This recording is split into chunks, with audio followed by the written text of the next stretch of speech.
Section 5.4, Managing Databases in Production with Flyway. It's good practice to register any database changes, just like you do for your application source code through version control. You'll need a deterministic and automated way to infer the database's state, whether specific changes have already been applied, how to recreate a database from scratch, and how to migrate it in a controlled, repeatable, and reliable way. The continuous delivery approach encourages automating as much as possible, including database management. In the Java ecosystem, the two most used tools for tracking, versioning, and deploying database changes are Flyway, flywaydb.org, and Liquibase, liquibase.org. Both of them are fully integrated with Spring Boot. This section will show you how to use Flyway. Section 5.4.1, Understanding Flyway, Version Control for your database. Flyway is a tool that provides version control for your database. It offers a single source of truth for the version of your database's state and keeps track of any changes incrementally. It automates changes and lets you reproduce or roll back the state of a database. Flyway is highly reliable, safe to use in cluster environments, and supports several relational databases, including the cloud ones like Amazon RDS, Azure Database, and Google Cloud SQL. Note: in this section, I will introduce some features offered by Flyway, but I recommend you check the official documentation to discover all the powerful possibilities provided by this tool, flywaydb.org. At its core, Flyway manages database changes. Any database change is called a migration, and migrations can be either versioned or repeatable. Versioned migrations are identified by a unique version number and are applied in order exactly once. For each regular versioned migration, you can also provide an optional undo migration to revert its effects, in case something goes wrong.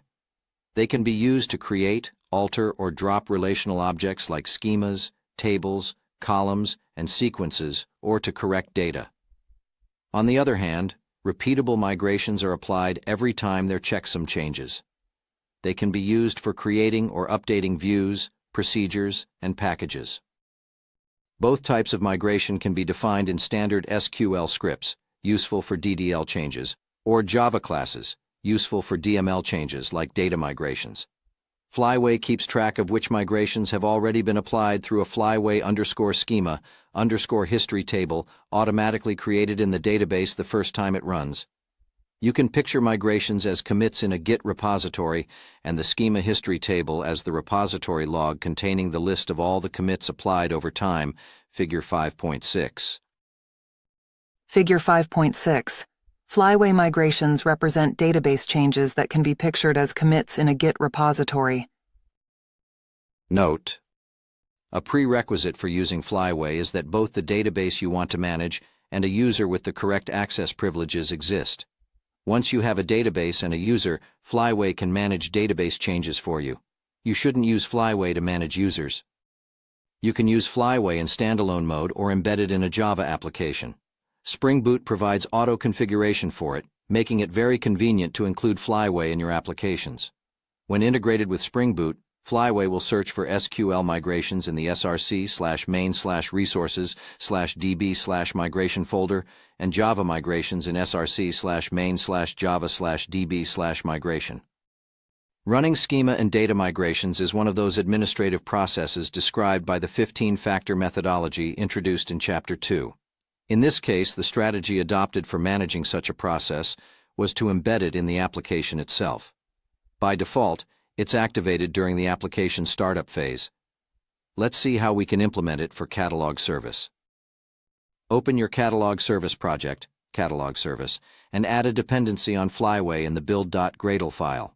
Remember to refresh or re-import the Gradle dependencies after the addition. Listing 5.20. Adding a dependency on Flyway in catalog service. In the next section, you'll learn how to create your first migration to initialize the database schema. Section 5.4.2, Initializing a database schema with Flyway.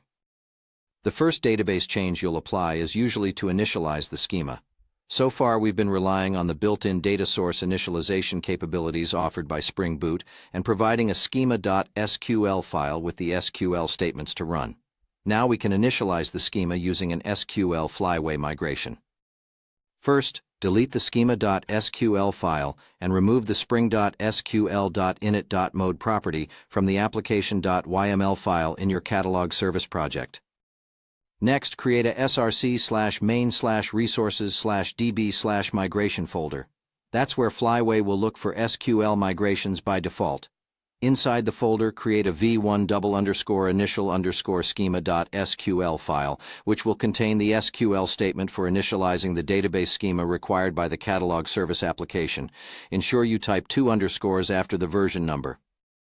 Flyway expects SQL migration files to comply with a specific naming pattern. Regular versioned migrations should follow this structure. Prefix V for versioned migrations. Version number using dots or underscores to separate it into multiple parts, for example 2.0.1. Separator 2 underscores, double underscore. Description, words separated by underscores. Suffix.sql. In the v1 _initial_schema.sql migration script, you can include the SQL instructions to create a book table that Spring Boot JDBC will map to the book persistent entity. Listing 5.21, Flyway migration script for schema initialization. When you let Flyway manage changes to the database schema, you gain all the benefits of version control. You can now start a new PostgreSQL container following the instructions provided in section 5.1.2.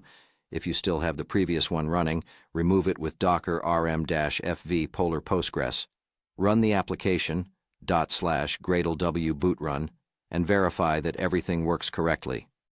Note: in the repository accompanying the book, you can find useful commands to query the PostgreSQL database directly and verify the schemas and data generated by Flyway, chapter 05/05n/catalog-service/readme.md.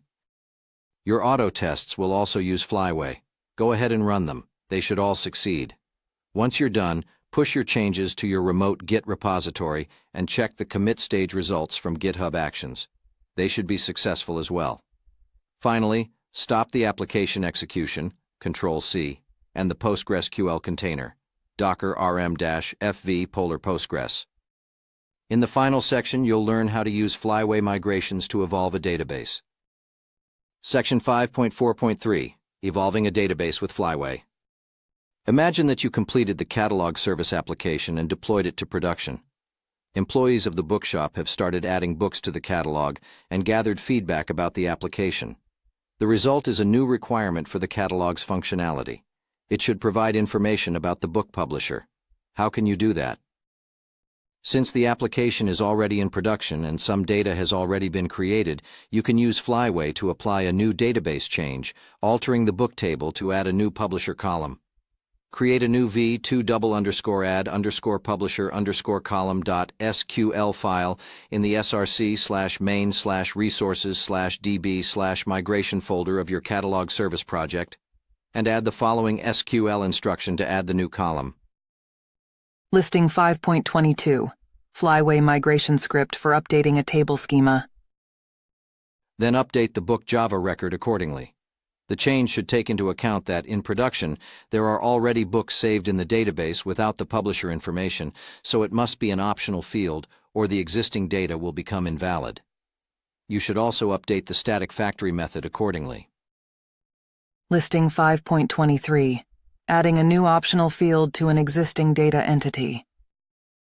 Note: after making this change, you must update the classes that call the static factory method and the book constructor to include a value for the publisher field. You can use either null, since it's optional, or a string value like Polar Sophia. Check the source code, chapter 05/05n/catalog service, to see the final result. In the end, check that both the auto tests and the application run correctly. When this new version of catalog service is deployed to production, Flyway will skip the v1 _initial_schema.sql migration because it's already been applied, but it will execute the change described in v2 _add_publisher_column SQL. At this point, bookshop employees can start including the publisher name when adding new books to the catalog, and all the existing data will still be valid. What if you need to make the publisher field mandatory? You can do that in a third version of Catalog Service, using an SQL migration to enforce the publisher column to be non-null, and implementing a Java migration that adds a publisher to all the existing books in the database that don't have one already. This two-step approach is very common to ensure backward compatibility during an upgrade. As you'll learn in a later chapter, there are usually multiple instances of the same application running. Deploying a new version is generally done through a rolling upgrade procedure consisting of updating one, or a few, instances at a time to ensure zero downtime. There will be both old and new versions of the application running during the upgrade, so it's paramount that the old instances can still run correctly even after the database changes introduced in the latest version have been applied.